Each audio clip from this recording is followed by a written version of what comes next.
అందరికీ నమస్కారం. Welcome you all to portal to love and light, channel for true spiritual seeker. ఈ channel తరపున అందరికీ హార్దిక స్వాగతం. మనం శ్రీ శ్రీ పరమహంస యోగానంద గారు అందించిన God talks with Arjuna the Bhagavad Gita. ఇందులో 2వ అధ్యాయమైన సాంఖ్యము మరియు యోగము. అందులో 3 భాగాలు పూర్తి చేసుకుని ఈరోజు మనం 4వ భాగంలోకి అడుగు పెట్టబోతున్నాము. ఈరోజు మనం 39 మరియు 40 శ్లోకాలకి ఉన్న ఆధ్యాత్మిక అంతరార్థాన్ని తెలుసుకోబోతున్నాము. ఈ 2 శ్లోకాలు కూడా 2 సెపరేట్ వీడియోస్ ద్వారా నేను షేర్ చేస్తాను. దయచేసి వీలున్నప్పుడు 2 చూడండి. సో మరి మనం ఈరోజు సెషన్ స్టార్ట్ చేసుకునే ముందుగా దివ్య పరమాత్మ చైతన్యంతో అనుసంధానమై మొదలు పెట్టుకుందాం.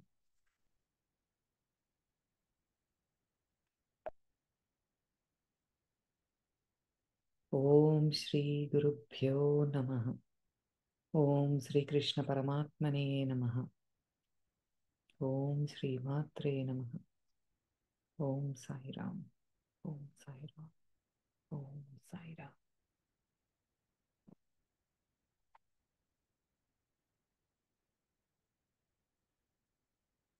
అందరూ చక్కగా పరీక్ష పాస్ అయ్యారు అని అనుకుంటున్నాను. కనీసం అది ఓపెన్ చేసి ఏంటి అనేదన్నా చూశారు అని అనుకుంటున్నాను. దయచేసి ఆ క్వశ్చన్స్ చూడండి. దానికి కీ నేను 2 వారాల తర్వాత పోస్ట్ చేస్తాను. సో దట్ ఎవరైనా లేట్‌గా ఉండి వాళ్ళు చూడటానికి ఆలస్యమైన వాళ్ళకి కొంచెం అవకాశం ఇచ్చినట్టు ఉంటుంది. So I hope everybody pass the exam.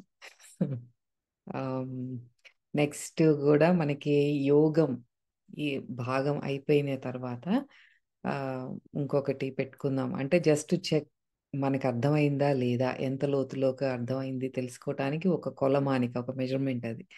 So మరి ఈరోజు సెషన్ స్టార్ట్ చేసుకుందాము. మనకి 4వ భాగం ఏంటి అంటే యోగంలోకి అడుగు పెడుతున్నాం ఈరోజు అద్భుతంగా. అదే ఈరోజు మనకి ఒక ట్విస్ట్ అన్నమాట, ఒక టర్నింగ్ పాయింట్. ఈ సాంఖ్యము అయిపోయింది. మనకి యోగంలోకి అడుగు పెట్టేటప్పుడు మరి పరమాత్మ దీనికి ఇంట్రడక్షన్ ఎలా ఇస్తున్నారు, దీని గురించి కొద్దిగా మనకి చెప్తున్నారంటే అర్జునుడికి బోధిస్తూ మనకి వివరిస్తూ యోగం గురించి ఇంకా ఈ లోతుల్లోకి ముందు శ్లోకాల్లోకి చెప్పబోతున్నారు.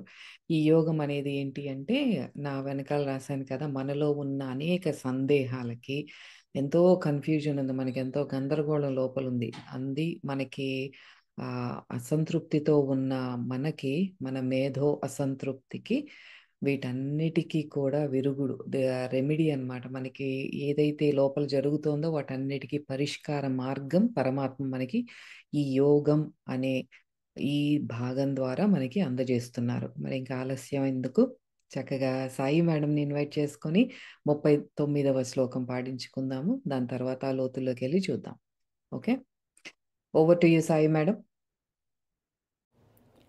2వ అధ్యాయము 39వ శ్లోకము. ఏషా తే భిహితా సాంఖ్యే బుద్ధిర్యోగే త్విమాం శృణు బుద్ధ్యా యుక్తో యయా పార్థ కర్మబంధం ప్రహాస్యసి. ఓ పార్థ, ఈ సమత్వ బుద్ధిని ఇంతవరకును జ్ఞానయోగ దృష్టితో తెలిపితిని. ఇప్పుడు దానిని కర్మయోగ దృక్పథముతో వివరించెదను, వినుము. దానిని ఆకలింపు చేసుకొని ఆచరించినచో కర్మబంధముల నుండి నీవు ముక్తుడయ్యెదవు. Thank you madam. ముందుగా పద విభజన చూద్దాము. పార్థ అంటే ఓ అర్జునుడిని ఇక్కడ పార్థ అని సంబోధిస్తున్నారు. సాంఖ్యే ఉపనిషత్ ప్రోక్తమైన ఆత్మతత్వ సంబంధమైన ఏషా ఈ బుద్ధి జ్ఞానము తే నీ కొరకు అభిహిత ఇప్పటి వరకు చెప్పబడినది. తు ఇక మీదట యయ ఎటువంటి బుద్ధ్యా జ్ఞానంతో యుక్తః కూడిన వాడివై కర్మబంధము అంటే కర్మలు అనే బంధాలను ప్రహాస్యసి పరిత్యజించగలవో అటువంటి యోగే కర్మయోగానికి సంబంధించిన ఇమాం ఈ జ్ఞానమును శృణు చెప్పబోతున్నాను విను. మనందరికీ ఇదే చెప్తున్నారు పరమాత్మ. దీని డైరెక్ట్ మీనింగ్ ఏంటి? ఓ అర్జున, ఓ పార్థ, మీకెంతవరకు పరమాత్మ వస్తు వివేక విషయమైన ఆత్మతత్వ జ్ఞానాన్ని బోధించాను. ఇక మీదట యోగ విషయ జ్ఞానము అనగా బుద్ధి యోగము గురించి చెబుతాను విను. ఈ బుద్ధి యోగంతో కర్మలను ఎవరైతే ఆచరిస్తారో వారు కర్మబంధాల నుండి తొలగును అని చెప్తున్నారు. ఇక్కడ పరమాత్మ ఏం చెబుతున్నారు? దీనిలో సూక్ష్మం ఏంటంటే ఈ బుద్ధి యోగము అని వాడారు ఇక్కడ. ఈ బుద్ధి యోగము సాంఖ్యము కాదు, కర్మాచరణ కాదు అని ఆ మాటలు బట్టి తెలుస్తుంది. ఇది ఏదో సెపరేట్గా ఉంది, సాంఖ్యానికి సపరేట్గా మన కర్మయోగానికి సపరేట్గా ఏదో ఉంది అని తెలుస్తుంది. అది కర్మబంధాల నుండి తప్పించుకునే మార్గమే ఈ బుద్ధి యోగము అని చెప్తున్నారు పరమాత్మ. దీని గురించి ఇంకా అనేక మనకి పురాణాల్లో కానీ బ్రహ్మగీతలో కూడా బ్రహ్మే స్వయంగా చెప్పారనమాట. ఒక శ్లోకం ద్వారా ప్రాణాపానం నిశ్చయ బుద్ధ్యా హృది రుద్ధ్వా చిత్వా సర్వ సంశయ బంధం విషయోత్తాన్. అంటే ఈ ప్రాణవాయువు అపానవాయువు మనలో జరిగే దాని గురించి ప్రతి పురాణంలో కానీ మనకి లలిత సహస్రనామంలో కానీ అన్నిట్లోనూ చెప్పేది ఏంటి అంటే ఎవ్రీథింగ్ మనం చేసే బాహ్యంగా ఏ పూజలు చేసినా సరే ఏదైనా సరే అవన్నీ కూడా మన లోపల జరిగేది ఏదైతే ఉందో దానికి ఈ భౌతికీకరణ అంటే మనకి చూపిస్తున్నారు అందరూ కూడా. ఆ ఏన్షియంట్ మనకి రిచువల్స్ అన్ని ఇవన్నీ ఎందుకు మొదలైన ఆచార వ్యవహారాలు అంటే మన లోపల జరిగే అందరూ దాన్ని విచారణ చేయటం కానీ విశ్లేషించుకోవటం కానీ చేయలేరు కాబట్టి సులువుగా ఉండటానికి బాహ్యంగా ఇవన్నీ మనకు అందించటం జరిగింది. కానీ అసలు ఏమిటి అంటే సూక్ష్మాల్లోకి వెళ్తే ఇదంతా కూడా మనలోనే జరుగుతోంది. ప్రాణవాయువు అపానవాయువు ఏకం చేసినప్పుడే మనకు నిశ్చయ జ్ఞానం అంటే పుస్తక జ్ఞానం కాదు, లోపల మనకి ఆ బ్రహ్మ జ్ఞానం అనేది కానీ సత్యాన్ని గురించిన అవగాహన కానీ గోచరిస్తుంది. ఇవి ప్రాణవాయువు అపానవాయువు రెండు విడివిడిగా ఉన్నప్పుడే మనకి అనేక సందేహాలు సంశయాలు ఈ ఈ భూమి ఈ బయటికి ఏదైతే మనకి బాహ్య ప్రపంచం కనిపిస్తోందో వాటి అందరి మీద బంధాలు కానీ ఆ విషయ వ్యామోహం కానీ ఇవన్నీ కూడా కలుగుతున్నాయి. ఎప్పుడు ప్రాణవాయువు అపానవాయువు సెపరేట్గా ఉన్నప్పుడు. అందువలనే మనకి జ్ఞానం కలగజేసే ఈ యోగము, ఈ బుద్ధి యోగం అనేది బ్రహ్మగారు కూడా ఆయన స్వయంగా బ్రహ్మగీతలో కూడా దీని గురించే చెప్పారు. అయితే దీనికి ఆధ్యాత్మిక అంతరార్థం ఏంటి? మనకి ఎల్లప్పుడూ నిత్యము కూడా బ్రహ్మన్ పరబ్రహ్మంతో స్థితంగా నిలిచి ఉన్నప్పుడు మీరు ఫలాపేక్షతో చేసే ఈ కర్మ బంధాల నుండి విముక్తులవుతారు అని చెప్తున్నారు. ఏంటి ఇక్కడ కీ పాయింట్ ఏంటంటే ఎప్పుడు మనకి పోయిన శ్లోకంలో కూడా చెప్పారు, 38వ శ్లోకంలో మనకి ఆ స్థిరత్వం అనేది వెరీ ఇంపార్టెంట్, మనకు మోక్ష మార్గానికి అదే దారి తీస్తుంది అని చెప్పారు. ఇక్కడ ఏం చెప్తున్నారు? మనం ఎప్పుడో పరబ్రహ్మంలో అంటే కూటస్థ చైతన్య స్థితిలో స్థితంగా నిలిచి ఉన్నప్పుడు మనం ఇప్పుడు ఏదైతే ఈ మెటీరియలిస్టిక్ వరల్డ్లో చేస్తున్నామో అన్నిటికీ ఒక ఫలాపేక్ష అనేది ఉంటుంది. ఆ రిజల్ట్ని మనం ఎక్స్పెక్ట్ చేస్తాం. ఎక్స్పెక్ట్ చేయకుండా ఏ పని చెయ్యం. ఆ రిజల్ట్ మీద మనకి వ్యామోహం లేకుండా కానీ ఆ ఫలాపేక్ష అది లేకుండా మనం ఏది చెయ్యం. అలా చేసే ఈ ప్రతి కర్మ బంధాల నుండి మీరు విముక్తులవుతారు అని చెప్తున్నారు. స్థిరంగా ఉండటమే భగవాన్ శ్రీ రమణ మహర్షుల వారు కూడా అక్కడే ఆ ఎలా వస్తుంది ఆ స్థిరత్వం అనే దాన్ని అక్కడ వచ్చినప్పుడే మనం ఎలా విచారణ చేసుకోవాలి ఇవన్నీ రమణ మహర్షి వారి ఆ బోధలు చాలా క్లియర్గా మనకు అర్థమవుతాయి అన్నమాట. అది మనం జ్ఞానయోగం చెప్పుకునేటప్పుడు ఆ రమణ మహర్షి వారి బోధల గురించి ఇంకొంచెం లోతుల్లోకి వెళ్ళి ఆ తత్వజ్ఞానాన్ని కూడా మనం తీసుకుందాం. అయితే ఇక్కడ దీని గురించి మనం యోగానంద గారు ఏమిని చెప్తున్నారు అంటే ఆత్మతత్వ జ్ఞానము. ఇప్పుడు ఈ శ్లోకం ద్వారా పరమాత్మ ఏంటంటున్నారు? ఆత్మతత్వ జ్ఞానాన్ని ఆత్మ సాక్షాత్కారాన్ని ప్రాప్తించుకునే సాంఖ్య జ్ఞానాన్ని అందుకున్న భక్తుడు ఆ సాక్షాత్కారాన్ని పొందగలిగే రహస్య విద్య అయినటువంటి యోగ విద్య గురించి తప్పకుండా తెలుసుకోవాలి. ఈ యోగ విద్యే మనల్ని ఈ కర్మ అనబడే కారాగారంలో మనం ఇరుక్కుని ఉన్నాం. కర్మబంధాలతో ఈ కర్మ చక్రంలో ఇరుక్కుని ఉన్నాం మనం. ఈ కారాగారం నుండి మనల్ని విముక్తులని చేస్తుంది. ఏంటిదది? ఇప్పుడు చెప్పబోయే యోగ విద్య. ఈ యోగ సాధన ద్వారా ఎప్పుడైతే మనం అహాన్ని ఆత్మలోను, ఆత్మను పరమాత్మలోను లయం చేసుకోగలుగుతామో అప్పుడే మనం ఈ కర్మ చక్రాన్ని నుండి బయటపడగలుగుతాము. అంటే ఇప్పుడు ఏం చెప్తున్నారు పరమాత్మ? ఓ అర్జున, ఓ సాధకుడా, నీకు ఇప్పుడు వరకు థియరిటికల్ నాలెడ్జ్ నీకు ఇచ్చాను, సాంఖ్య జ్ఞానాన్ని మొత్తం. ఇక్కడ సమస్త సృష్టి గురించి కానీ, ఆత్మజ్ఞానం అంటే మొత్తం అంతా మనస్సు గురించి కానీ, వాటి స్వభావం గురించి కానీ అంతా నీకు నేను వివరించాను. ఇప్పుడు అదే నీకు మోక్ష ప్రాప్తికి మార్గము అని కూడా చెప్పాను. కానీ ఇప్పుడు ఆ ప్రాక్టికల్ పార్ట్, ఎట్లా ఏం చేస్తే నాకు ఆ మోక్షం వస్తుంది, థియరీ అయిపోయింది, ఇప్పుడు ప్రాక్టికల్స్ నీకు నేను చెప్తాను విను అని చెప్తున్నారు. అంతే కదా, మనకి ఇప్పుడు ఎంబీబీఎస్ కోర్స్ తీసుకుంటే ముందు మొత్తం అంతా జ్ఞానం ఉండాలి. బాడీలో ఏం జరుగుతోంది, ఎక్కడ ఏ అవయవం ఉంది, వాటి గురించిన పూర్తి జ్ఞానం వచ్చిన తర్వాతే మనం వెళ్ళి ఆ ఇంటర్న్షిప్ చేస్తాము, ఆ హౌస్ ఏజెన్సీ చేస్తాము, ఒక పేషెంట్ని పట్టుకోగలుగుతాము. అదే ఒక హార్ట్ బీట్ వింటున్నామా అంటే ఆ బీట్లో ఎక్కడ తేడా వస్తోంది అని తెలియాలి అంటే సౌండ్ వింటాం. కానీ అది ఏంటి, ఎందుకు వస్తోంది ఆ వింతగా ఆ సౌండ్ ఏంటి అంటే దాని గురించిన జ్ఞానం కావాలి. అదే సాంఖ్య అండ్ జ్ఞానం రెండు ఇంపార్టెంట్. ఒకటి ఉండి ఒకటి లేకపోతే అది మనకి దుష్పరిణామాలకి దారి తీస్తుంది అనమాట. అందుకే ఆ థియరిటికల్ నాలెడ్జ్ మనకి ఏంటి అనేది తెలియాలి, దాంతో పాటు ప్రాక్టికల్ నాలెడ్జ్ కూడా ఉండాలి అన్నమాట. అయితే ఇంకా ఇక్కడి యోగం గురించి ఏం చెప్తున్నారో చూద్దాం. యోగము అంటే ఏంటి అర్థము అంటే యూనియన్, కలయిక, లయమైపోవటము. ఏంటి ఇక్కడ ఏం లయమైపోవటం గురించి చెప్తున్నారు అంటే మన జీవాత్మ ఎప్పుడైతే పరమాత్మలో లయమైపోతుందో దానినే యోగము అంటున్నాము. ఈ యోగము అనేది ప్రతి ఒక్క సత్యాన్వేషి యొక్క లక్ష్యము అయి ఉండాలి. నేను ఊరినే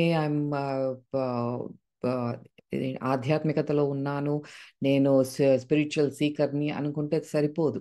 అది ప్రతి ఒక్కరికి అదే నా గోల్, అంతే, అంత ప్రయారిటీ దానికి ఇవ్వాలి, అదే లక్ష్యం అయి ఉండాలి, అదే మనందరి గోల్ అయ్యి ఉండాలన్నమాట. ఈ యోగ విద్యను ఎవరైతే అభ్యసిస్తారో, ఎవరు సాధన చేస్తారో వారినే ఒక యోగి అంటారు. అంటే మనం ఎక్కడున్నా సరే యోగ సాధన చేసుకోవచ్చు. ఇది ఎక్కడ మనకి హిమాలయాలకు వెళ్ళక్కర్లేదు, ఎక్కడికి పారిపోక్కర్లేదు. ఎక్కడ ఉన్నా సరే అది అభ్యసించే వాళ్ళని యోగి అంటారు. సాంఖ్యంలో థియరిటికల్గా మనం సైద్ధాంతిక పరంగా మనం నేర్చుకున్నదంతా కూడా ఇప్పుడు మనం యోగం ద్వారా ఇప్పుడు ప్రాక్టీస్లో పెడితేనే దానికి పూర్ణత్వము, ఒక అర్థం ఉంటుంది. లేకపోతే ఆ థియరిటికల్ నాలెడ్జ్ ఏదైతే ఉందో అదంతా ప్రాక్టికల్లో పెట్టకపోతే ఇట్స్ జస్ట్ వేస్ట్ కదా. It's waste of time to know. ఊరినే మాట్లాడుకోవటానికి, కబుర్లు చెప్పుకోవటానికి పనికొస్తుంది.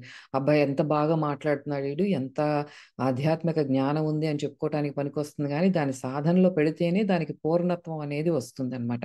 ఒక్క యోగి మాత్రమే సాంఖ్యంలో చెప్పబడినటువంటి ఈ సృష్టి యొక్క 24 పరిణామ క్రమాలు, ఆ ఎవల్యూషనరీ ప్రాసెస్లో ఇప్పుడంతా కూడా మనకి ఆ 24 సృష్టిలో జరిగే పరిణామ క్రమాలని యోగ సాధన ద్వారా మనము రివర్స్ చేయగలుగుతాము. ఈ యోగ సాధన ద్వారా సృష్టి యొక్క ఈ స్థూల రూపమైన ఈ పదార్థం, అంటే మనకి కనిపించే దృశ్యమాన ప్రపంచం ఏదైతే ఉందో, this is the grossest form of the creation.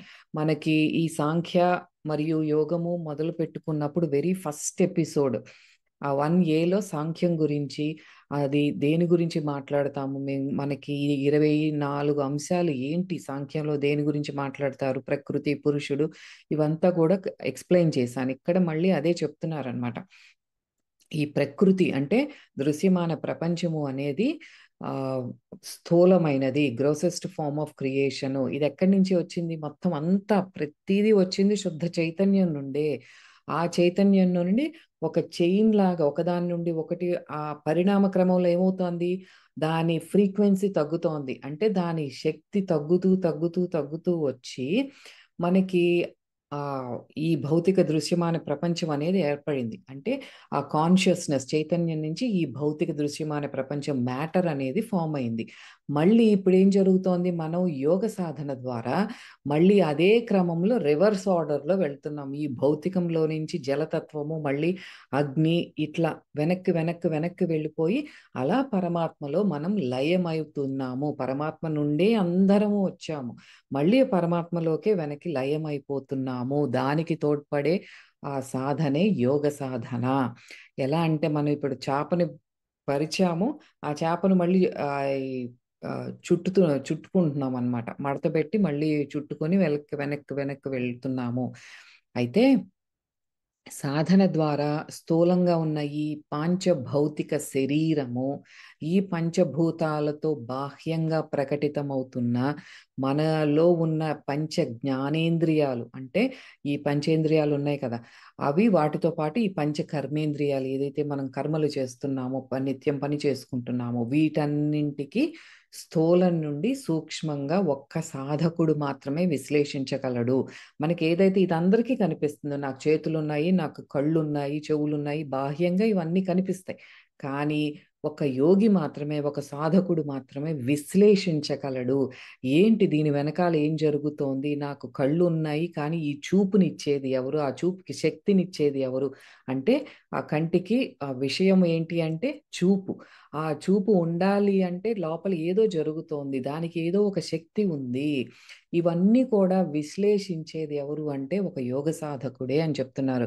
స్థూలంగా ఉన్న మన ఇంద్రియాలను ఈజీగా అంటే అవగాహన చేసుకోవచ్చు, ఈ బయటకు కనిపించే. కానీ ఈ సూక్ష్మంగా ఉన్న వాటిని అర్థం చేసుకోవటానికి ముందు అసలు మనలో ఒకటి అవగాహన, ఏదైనా సరే అవగాహన చేసుకోవాలంటే మనకి ఈ ఉరుకు పరుగుల జీవితంలో స్థిరంగా ఒక చోట స్టేబుల్గా కూర్చొని దాని గురించి కొద్దిగా అది ఏంటి, ఏం జరుగుతోంది అన్న ఒక క్వశ్చన్ అనేది ఒకటి రావాలి. ఫస్ట్ ఆఫ్ ఆల్ దాని గురించి విశ్లేషించుకోవాలంటే అప్పుడు దాని లోతుల్లోకి వెళ్ళి మనకి విచారణ చేసుకోగలుగుతాము, ఆ లోతుల్లోకి అవగాహన చేసుకోగలుగుతాం అన్నమాట. అట్లా మనం విశ్లేషించుకుంటే ఈ పంచభూతాలలో ఒక్కొక్కటి మళ్ళీ ఈ మన భూతత్వం అనుకుంటున్నాము, జలతత్వము, అగ్నితత్వము, ఈ చక్రాల గురించి ప్రతి ఒక్కళ్ళు మాట్లాడతారు. అయితే ఆ తత్వాలలో కూడా రెండు ఉన్నాయి. అంటే స్థూల రూపము ఉంది, సూక్ష్మ రూపము రెండు ఉన్నాయి అని అర్థమవుతుంది అనమాట అట్లా విశ్లేషించుకున్నప్పుడే. ఫర్ ఎగ్జాంపుల్ ఏం చెప్తున్నారు ఇక్కడ, సింపుల్గా బ్రీఫ్గా చెప్పాలి అంటే ఈ స్థూలము సూక్ష్మ రూపం, మనకి స్థూల రూపం అందరికీ తెలిసింది. ఇప్పుడు మొదలు భూతత్వం నుండి మనం మొదలు పెట్టుకున్నట్టయితే మనకి బయట కనిపించేదంతా కూడా భూతత్వమే. ఏంటి, మనకి మట్టి కానీ ఈ కనిపించే ఈ రాళ్ళు కానీ ఇవంతా కూడా భూతత్వమే. అయితే మన లోపల ఎట్లా ఉంటుంది అది అంటే ఎముకల రూపంలో కండరాలు, ఈ భౌతిక దేహం మొత్తం అంతా కూడా భూతత్వంతో నిర్మితమైనది. అయితే దీనికి సూక్ష్మంగా ఏముంది అంటే మనకి ఏం తెలియజేస్తోంది, భూతత్వము అంటే ఒక స్థిరత్వము, ఒక స్టెబిలిటీ, ఒక గ్రౌండింగ్ అన్నమాట. అలా ఉండటాన్ని సూక్ష్మంగా భూతత్వం మనకి తెలియజేస్తుంది. మనకి ఫిజికల్గా ఏదైనా ఒక వస్తువు కానీ ప్రాపర్టీస్ కానీ ఏదైనా కొనుక్కున్నప్పుడు వచ్చే వస్తు రూపంగా వచ్చిన భద్రతా భావము, ఇదంతా కూడా భూతత్వానికి ఉన్న సూక్ష్మ రూపము. అదే మనలో ఫీల్ అవుతాం అన్నమాట. అయితే నీరు, నెక్స్ట్ దానికి వెళ్ళిపోతే నీరేంటి, ఇక్కడ కొద్దిగా మనకి ఆ సడలింపు అనేది వస్తుంది. భూతత్వంలోనేమో అన్ని పట్టుకుని ఉంటాం. అది మనకి పాజిటివ్గా తీసుకుంటే గ్రౌండింగ్గా ఆ ఎనర్జీ మనకి స్టేబుల్గా ఉన్నప్పుడు స్థిరంగా ఉంటాం భూతత్వంలో. నీరు ఏంటి, మనకి ఏం చెప్తాను, మనకి చుట్టూ ఉన్న నదులు కానీ ఇవన్నీ కూడా నీరే. మన శరీరంలో కూడా మనకి బ్లడ్ ఉంది, రక్తం ఉంది, ప్లాస్మా ఉంది, ఇవన్నీ కూడా నీటిని, జలతత్వాన్ని రిప్రజెంట్ చేస్తున్నాయి. అయితే దీంట్లో సూక్ష్మంగా ఏం చెప్తోంది అంటే మనం ఆ సడలింపు అనమాట. ఏదన్నా ఒకటి విషయం జరిగినప్పుడు దాంట్లో ఓకే, ఆ ఫ్లూయిడిటీ, ఇట్స్ ఓకే అన్న ఫీలింగ్ మనకి ఎప్పుడైతే వస్తుందో అది జలతత్వము.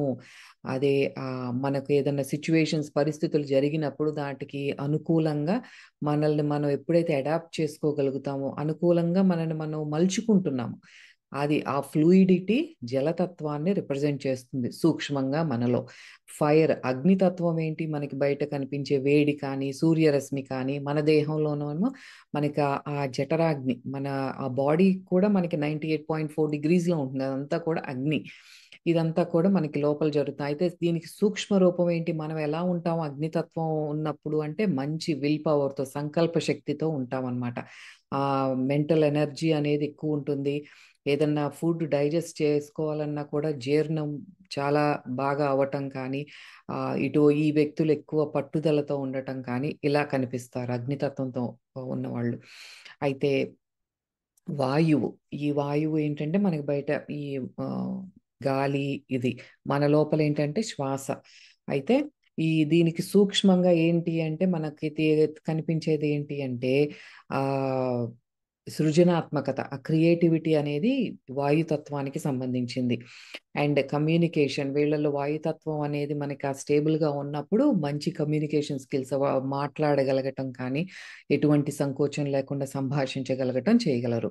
అయితే ఆకాశతత్వం అనేది ఇంక అన్నిటిలోకి హైయెస్ట్ ఫ్రీక్వెన్సీ. మనకి బయట కనిపించేది ఏంటంటే ఈ స్పేస్, అంతరిక్షం ఏదైతే ఉందో, ఆకాశము, ఇదంతా శూన్యము, ఇదంతా ఆ అంటున్నాము. అయితే మనకి లోపల ఏం జరుగుతోంది అంటే ఇంకా భగవత్ చైతన్యంతో ఆ విస్తరించే స్వభావం, ఆమ్నిపొటెన్స్ అండ్ ఆమ్ని ప్రెజెన్స్ అంటాం కదా, ఆ విస్తరించే స్వభావం మనలో ఉండటమే అది ఆకాశతత్వము. ఇట్లాగా మనకి అది చెప్పటం జరిగింది. ఆ సూక్ష్మము అండ్ స్థూల రూపం, ప్రతి ఎలిమెంట్ మనలో ఉండే పంచభౌతిక శరీరంలో ప్రతి దానికి స్థూల రూపము, సూక్ష్మ రూపము ఇలా ఉన్నాయి. అయితే వీటన్నిటిలోకి స్థూలమైనది భూతత్వము. ఇది మళ్ళీ ఒక్కొక్క ఈ తత్వం కూడా మన పంచేంద్రియాలతో కనెక్ట్ అయ్యి ఉంటుంది. దానికి ఒక సంబంధం ఉందన్నమాట. అంటే ఎగ్జాంపుల్ ఇప్పుడు భూతత్వం ఉంది. భూతత్వము వాసన, ఈ స్మెల్తో సంబంధం కలిగి ఉంటుంది. ఈ వాసన అనేది పంచేంద్రియాలన్నిటిలో కూడా స్థూలమైన ఇంద్రియము. అట్లాగే నీరు రుచితో సంబంధం ఉంది. అగ్ని చూపుతోనూ, వాయువు స్పర్శతోనూ, ఆకాశతత్వము మన ఈ శబ్దంతోనూ అసోసియేట్ అయి ఉన్నాయన్నమాట. ఈ శబ్దము, వాసన అయితే స్థూలమైన ఇంద్రియము, శబ్దం అనేది ఇంద్రియ అవగాహనలోకి అన్నిటిలోకి కూడా సూక్ష్మమైనది. అది మనకి ఈ రెండిట్లోకి తెలుసుకోవాల్సింది. భూతత్వంతో స్థూలంగా వాసన కనెక్ట్ అయి ఉంటుంది. వెరాజ్ సూక్ష్మంగా ఉన్నది ఏంటంటే ఆకాశతత్వంతో మనకి ఈ శబ్దం అనేది సంబంధం ఉందన్నమాట. ఒక్క యోగి మాత్రమే ఇవన్నీ కూడా తనలోకి తాను వెళ్ళి విశ్లేషించగలడు, విచారణ చేయగలడు. అయితే చైతన్యము ఈ భూతత్వం నుండి ఇప్పుడు మనకి ఇంకా చెప్తున్నారు పరమహంస యోగానంద గారు, ఎట్లా మనం ఈ 24 అంశాలు ఉన్నాయి మనకి సాంఖ్యంలో. అది ఒక్కొక్కటి మనకి రివర్స్ ఆర్డర్లో ఎట్లా వస్తుందో ఒక్కసారి చూద్దాం. చైతన్యం అనేది ఇప్పుడు మనకి విస్తరించింది. ముందు స్థూలంగా ఉన్నది ఏంటంటే భూతత్వం. ఈ భూతత్వం మళ్ళీ రివర్స్ వెళ్ళి నీరులో కరిగించుకుంటున్నాం, డిజాల్వ్ అవుతుంది. నీరు నుండి మళ్ళీ అగ్ని, అగ్ని నుండి వాయువు, వాయువు నుండి ఆకాశతత్వము, ఇట్లా రివర్స్ ఆర్డర్లో మళ్ళీ వెనక్కి వెళ్తున్నాం మనం. ఆకాశతత్వం నుండి ఇక్కడ జాగ్రత్తగా వినండి, ఇక్కడ వరకు పంచభూతాలు తెలుసు మనకి. ఇక్కడ నుంచి సూక్ష్మంగా ఏంటి అంటే ఆకాశతత్వం నుండి మనస్సు, అంటే దానికంటే సూక్ష్మమైనది అది. మనస్సు కంటే ఇంకా సూక్ష్మమైనది, అది వెళ్ళి కరిగించవలసింది దేంట్లో లయం అవ్వాలి అంటే బుద్ధి. మనస్సు, బుద్ధి, బుద్ధి నుండి అహంకారము, అహంకారం నుండి చిత్తము. చూసారా, ఒక్కదానికంటే ఒకటి సూక్ష్మమైనది. ఇక్కడ మనం గమనించుకోవాల్సింది ఏంటి అంటే మనస్సు కంటే సూక్ష్మమైనది బుద్ధి, బుద్ధి కంటే సూక్ష్మమైనది అహంకారము, అహంకారం కంటే సూక్ష్మమైనది ఫీలింగ్, మన చిత్తము. మనం లోపల అహంకారం అంటేనే ఇప్పుడు మనకి ఈ మనకి బయటికి వెళ్ళి ఈ బాడీ కాన్షియస్తో, అంటే ఈ దేహాత్మ భావనతో ఉండటము, నాది, నేను వేరు అన్న భావన, నేను గొప్ప, కానీ ఇవన్నీ కూడా అహంకారంతో కూడినది. మరి దీంట్లోకి సూక్ష్మంగా వెళితే అహంకారం ఎందుకు వస్తుందంటే విపరీతమైన దేహాత్మ భావన, నేను ఈ దేహము అన్న భావన. అలా మనం ఏదైతే ఒక విషయానికి మనం స్పందిస్తామో దాన్ని బట్టి మనకు వచ్చే ఒక ఫీలింగ్ ఏదైతే ఉందో చిత్తము, అది అది ఇంకా సూక్ష్మమైనది అని చెప్తున్నారనమాట. వీటిలో ఒక్కొక్కటి రివర్స్ ఆర్డర్‌లో ఇలా వెళ్తాం మనం. ఒక దాంట్లో ఒకటి లయం చేసుకుంటున్నాము. ఇక్కడ చూసినట్లయితే మనకు అదే ధ్యాన సాధనలో జరిగేదదే. మనం మనస్సుని, బుద్ధిని, అహంకారాన్ని ఇవన్నిటిని కూడా ఆత్మలో లయం చేసుకుంటామో, ఇలా ఎప్పుడైతే యోగి ఈ 24 అంశాలు, ఈ 24 ప్రిన్సిపల్స్‌ని ఒకదాని నుండి ఇంకో దాంట్లో కరిగించుకుంటాడో, తన ఇప్పుడిక్కడ చిత్తం వరకు చెప్పుకున్నా. ఇప్పుడు ఈ చిత్తం ఏమవుతుంది? ఆ ఫీలింగ్ అనేది ఓంకార నాదము, ఆది ప్రణవనాదంలో లయం చేసుకుంటాడు. ఈ ఓంకార నాదమే మళ్ళీ మనకి ప్రకృతి, పురుషుడు అని చెప్పుకుంటున్నప్పుడు అక్కడే మనకి ఒక జీవాత్మలాగా అనుకోవచ్చు. మనకంతా కూడా చక్రాస్ అన్నీ ఫాలో అయిపోయినియి. అన్నీ క్లియర్ చేసుకుంటున్నప్పుడు వినిపించే ఆది ప్రణవనాదము. మళ్ళీ అదెళ్ళి పరమాత్మలో లయమైపోతుంది. అంటే ఇక్కడ మనకి 24 తత్వాలు ఇవన్నీ చెప్పుకున్నాం. ఏది పంచభూతాలు కానీ, పంచవాయువులు కానీ, మనకి పంచ కర్మేంద్రియాలు మొత్తం ఇయన్నీ ఆహ్, చెప్పుకొని మనసు, బుద్ధి, అహంకారము, చిత్తము అక్కడి వరకు 24 అయితే 25వ తత్వము ఇప్పుడు మనకి ఓంకార నాదంలాగా చెప్తున్నారు. అదే మనకి జీవాత్మ అనుకుంటే 26వ తత్వము పరమాత్మ. ఈ జీవాత్మ పరమాత్మలో లయమయ్యే వరకు మన ప్రయాణం కొనసాగుతూనే ఉంటుంది. ఇలా క్రమక్రమంగా ఒక యోగి సరైన ధ్యాన సాధన ద్వారా ఆత్మ సాక్షాత్కారాన్ని పొందుతాడు. అయితే ఇవంతా కూడా మనకి ఎంత సేపు చెప్పుకున్నా సరే, పుస్తకాలు చదివి అటు తిరగేసి, ఇటు తిరగేసినా సరే, ఊహించుకొని విజువలైజేషన్ టెక్నిక్స్ వాడినా సరే, ఇది అది కాదు. మనకి ప్రాక్టికల్‌గా ఆత్మ సాక్షాత్కారం అంటే మనకంతా బ్రహ్మజ్ఞానం అనేది డైరెక్ట్‌గా లభిస్తోంది. అది వేరు. అది సాధన వల్ల మాత్రమే సాధ్యమవుతుంది. అయితే సాంఖ్యంలో మన మనస్సు, శరీరము, ఆత్మ ఈ సమస్త విశ్వము అన్నింటి గురించి కూడా ఆహ్, ఈ దాని స్వభావం ఏంటి అనేది మనకి తెలిపేదే సాంఖ్యం. అందుకే అంత ఇంపార్టెంట్ ఇది. The science of Sankhya philosophy very important. అంతే కాకుండా ఈ థియరిటికల్‌గా సరిపోదు. సాధన యోగం కూడా మనకి తోడవ్వాలి. అప్పుడే ఆ సాక్షాత్కారం అనేది ఇప్పుడు ఏదైతే మనం థియరిటికల్‌గా తెలుసుకుంటున్నామో అది మనం ఏ ఆహ్, ఆ సాక్షాత్కారం అనేది మనం ప్రాప్తించుకోగలుగుతాము. ఇందులో మళ్ళీ రాజయోగము అంటే సరైన ధ్యాన సాధన పద్ధతిని రాజయోగము అంటున్నారు. దీంతో పాటు కర్మయోగం అంటే సరి అయిన చర్య మనం ఎలా ఉండాలి, మన కోరికలను త్యజించుకోవడము, ధర్మ మార్గంలో ఉండటము, మనకంటే నిత్య జీవితంలో మనం చేయవలసిన కర్మలు వీటన్నిటి గురించి ఆహ్, అది ఈ రాజయోగము, కర్మయోగం మనం సాధన చేయడం వల్ల తాను ఈ పాత సంస్కారాల నుండి విడుదల అవుతాడు. ఒక ధ్యాని, యోగ సాధకుడు, ఒక మానవుడు ఎప్పుడైతే తన జీవితంలో రాజయోగము, కర్మయోగము అనేది ఫాలో అవుతాడో, నిత్యం సాధనలో పెడతాడో, ఈ పాత సంస్కారాలు ఏవైతే మనల్ని పట్టుకొని పీడిస్తున్నాయో, ఈ వాసనలు అంటున్నాం. మనం చేసే ఈ ప్రతీది ఒక రోజులో తీసుకుంటే మనం చేసే ప్రతి చర్య నిన్నటి నుండి 95% మనం అదే రిపీట్ చేస్తాము. ఎందుకంటే మన లోపల ఆ సంస్కారాలనేవి కానీ, ఈ జన్మలో మనం అలవాటు చేసుకునే ఈ హ్యాబిట్స్ అని కానీ అంత కంట్రోల్ చేస్తాయి మనం. కొత్తగా ఏదన్నా చెయ్యాలి అంటే కూడా మనకి భయమేస్తుంది. ఎందుకంటే పాత సంస్కారాలు. అందుకే ద్రోణాచార్యుడు అంత స్ట్రాంగ్ క్యారెక్టర్ అన్నమాట. వీటన్నిటిని కూడా మనం విడుదలవ్వాలి అంటే ఈ ధ్యాన సాధన వీటన్నింటినీ దగ్ధం చేసుకోవాలి ఈ వాసనలు అంటే మనకి సాధన అనేది ఇంపార్టెంట్. ఇట్లా తన్మయత్వంతో చేసుకున్న సాధన కొత్త కర్మలు అంటించుకోము. ఆహ్, అంటే ఏంటి మనకి కోరికలు కూడా ఇప్పుడు మనం నోటీస్ చేసుకున్నట్లయితే కొత్త కొత్త కోరికలు కానీ, ఇంకా భౌతిక సుఖాల మీద ఆ వ్యామోహం కానీ, ఆ మక్కువ చూపటం ఇదంతా కూడా క్రమక్రమంగా తగ్గిపోతూ ఉంటుందన్నమాట. ఆ తన్మయత్వం ఎప్పుడు ఎక్కువ భగవంతుడి మీద ధ్యాస, బ్రహ్మజ్ఞానం మీద జిజ్ఞాస ఇటువైపే వెళ్తుంది మన ఆలోచనలు కూడా. మన బ్రెయిన్‌లో లోతుల్లోకి పాతుకుపోయిన ఈ సంస్కారాలు, ధోరణులు ఈ అన్నీ కూడా విశ్వ చైతన్యంతో కాల్చి దహించబడతాయి.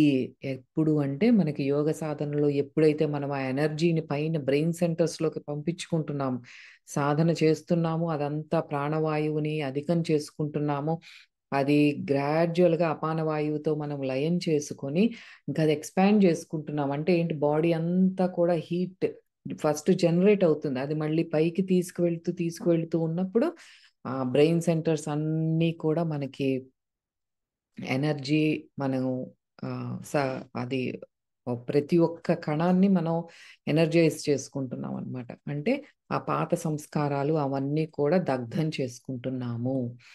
ఇలా మనకు ప్రారబ్ధ కర్మలు, ఆగామి కర్మలు అన్నింటి నుండి విముక్తులవుతాం. ఆగామి కర్మల నుండి విముక్తి ఎట్లా అవుతాం? ఆగామి అంటే ఫ్యూచర్‌లో వచ్చేది కదా! అంటే ఇప్పుడు మనం ఈ సాధన చేసే కొద్దీ కూడా ఆ స్థిరత్వం వస్తుంది. మనం ఏది చెయ్యాలి, చెయ్యకూడదు అన్న ఒక క్లారిటీ ఉంటుంది మైండ్‌లో. అంటే ఆ కర్మలు చేసేటప్పుడు కూడా మనం తుర్యావస్థలో ఉండి, అంటే ఆ స్థితిలో ఉండే చెయ్యగలుగుతాము. ఎప్పుడు కొద్ది కొద్దిగా అడ్వాన్స్ అయినప్పుడు. ఇంకా అప్పుడు కర్మలను ఇంకా కొత్త కర్మలు అంటించుకోవనమాట. మనం ఇంకా ఎప్పుడు ఆ కూటస్థుడి దగ్గర ఉండి చేసే కర్మలతో ఇంక మనకి ఆ బంధాలు ఉండవు. అదే ఇక్కడ పరమాత్మ అర్జునుడితో చెప్పేది కూడా.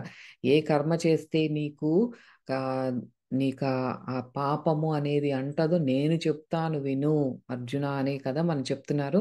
ఇప్పుడు అదే మొదలవుతుంది. ఏం చేస్తే నీకు యుద్ధం చేస్తే వచ్చే ఆ పాపం నీకంటదో నేను చెప్తాను అంటున్నారు. అంటే అందరికీ తెలిసిందేంటంటే కర్మ, కర్మ, కర్మ, కర్మ, కర్మ ఇదే మనం చెప్పుకునేది.